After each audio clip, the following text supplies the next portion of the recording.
investing, but you don't really know how, or maybe you've thought about it, you looked at it a couple years ago, and now you're ready to invest.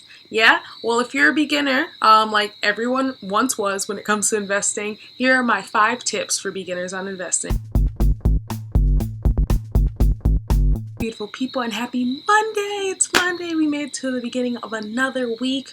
Yay! And we made it through another week, and it's so exciting to be able to start a new one fresh. So here on Hustling and Healing, Mondays are Mo Money Monday. So today's Mo Money Monday are going to be my 5 tips on investing for beginners. So a lot of people have asked me, how do you start investing? Or like, I really want to start investing, but I don't know where, or like how to start. And they get overwhelmed, and I get it because I personally was overwhelmed. And I'm super lucky that my dad's a banker, so I know how to start investing, and he gave me all these tips. And shout out to Raven if they're watching this, because they definitely gave me some tips and tricks on how to go about starting my investing. So here are my 5 tips, so let's just go ahead and dive in. Number 1, figure out how much you're willing to invest. And this can literally be from $1 to $1 million, or even more than that if you're interested. And I say $1 because there are such thing as penny stocks. They're like super low volatility, and it's really, if you lose it, like the stock crashes, you don't have to worry about it because it's literally a penny. But those are quick ways to make and flip money and to sell stocks and things like that. People are really interested. If you're more into gambling, you can go higher up with the more volatile stocks, and we'll talk about that a little later. We'll have a high return, but it goes up and down quite often, and it's trends. So again, we'll talk about that a little later, but figure out how much you want to invest. I personally invested $100 of my own money, and I have gotten 10 times that already, more than 10 times that, and I've been investing in under a year. So I really appreciate that because I just put my money in and then I just watch it work for me. I don't really have to do anything. I monitor my stocks maybe twice a week. I get Google notifications because I have alerts set for my stock codes. But other than that, my index codes, other than that, I just kind of let it work, let it do its thing. So number 1, figure out how much you're willing to invest.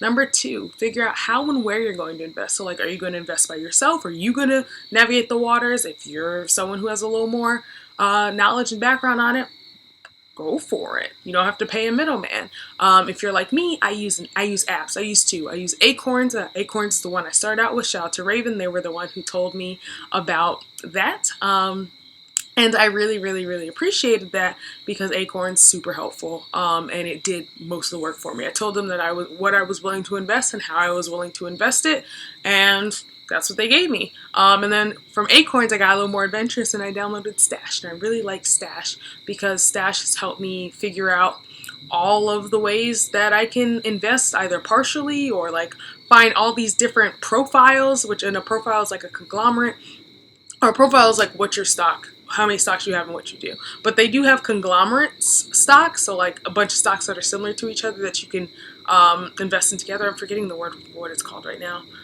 Whatever, but I have a bunch of those that I started investing back in March when COVID hit, and I was like, well, if there's ever a time to invest in stocks while they're super cheap, it's now.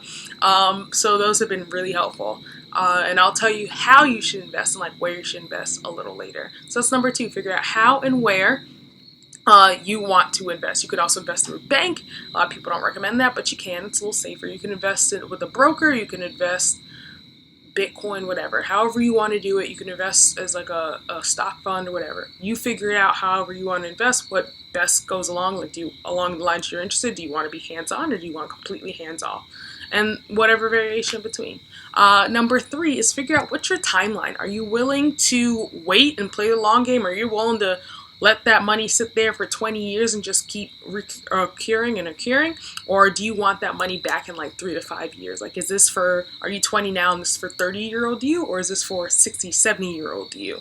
Got to figure out your timeline. You can do a little bit of both, but normally that would depend on how aggressive or conservative you're going to be with your stocks, depending on what your timeline is. And that moves into number 4. What kind of investor are you? You got to figure that out.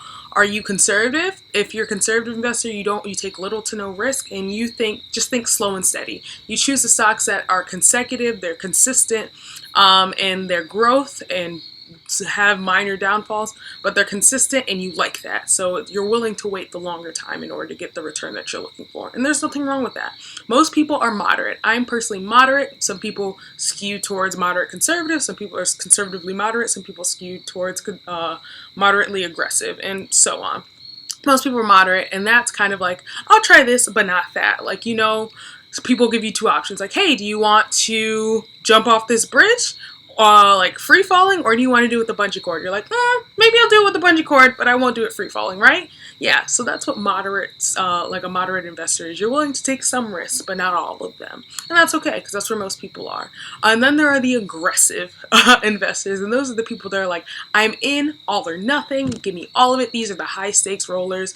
They're willing to put all their money on their line, and they often invest in the mercurial, and often like super volatile stocks that are like up 400 points one day and then they crash 600 points next, and they're like this. It's just like a really aggressive roller coaster, and some people love that. Some people make tons of money just investing in that and just knowing when to get out. So I'm personally not at that level, but there are some people that are. So if that's something that you think that you are, cool. Figure out what your investment style is. What kind of investor are you? That's really important because that'll help you pick your stocks.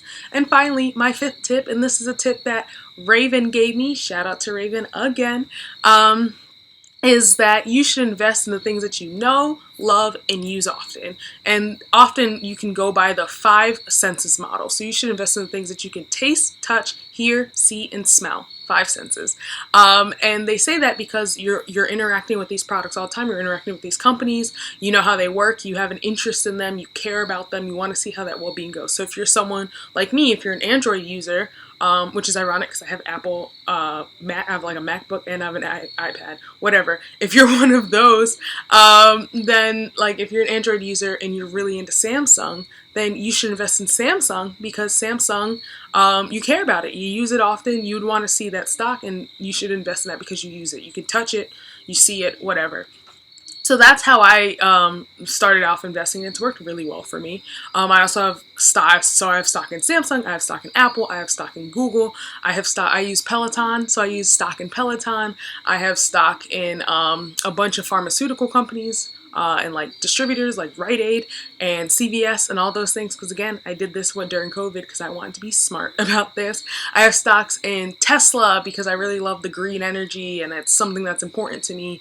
I have stocks in Toyota because I drive a Toyota. I have like stocks in all these things I could taste, touch, hear, see, and smell. I think I have stocks in like Sensible Portions, which are veggie straws, because I love veggie straws. And maybe I'm lying because it's possible that they may be a close company, but I have stocks in some of the foods that I love too, like McDonald's. I have stocks in. That's a good one. That one I can say for sure. Wendy's, I'm pretty sure I have stocks in. And the cool thing about Stash is Stash gives you a debit card. So whenever I use my debit card at one of these fast food places, I get stock back for however much I spent there. Oh, Starbucks is another one. So I spent, like if I spent $8.07 at Starbucks, then I'm going to get $8.07 in Starbucks stock with Stash. So that's why I really like Stash, because I was going to spend that money anyway. Might as well get some stock for it. And that way you can add up on your stock and you're invested in it because, again, these are things that you know, love, use, and you can taste, touch, hear, see, and smell. So those are my 5 tips on investment. I really hope you liked it. If you have any other questions or tips, feel free to DM me, drop them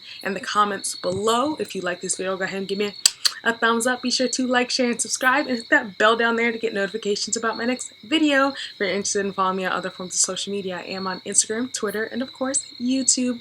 And finally, if you like this content and you want to check out to see what other content I have, I do post 3 times a week: Monday Mo Money Monday, Wednesday Wellness Wednesday, and Sunday Self Love Sunday.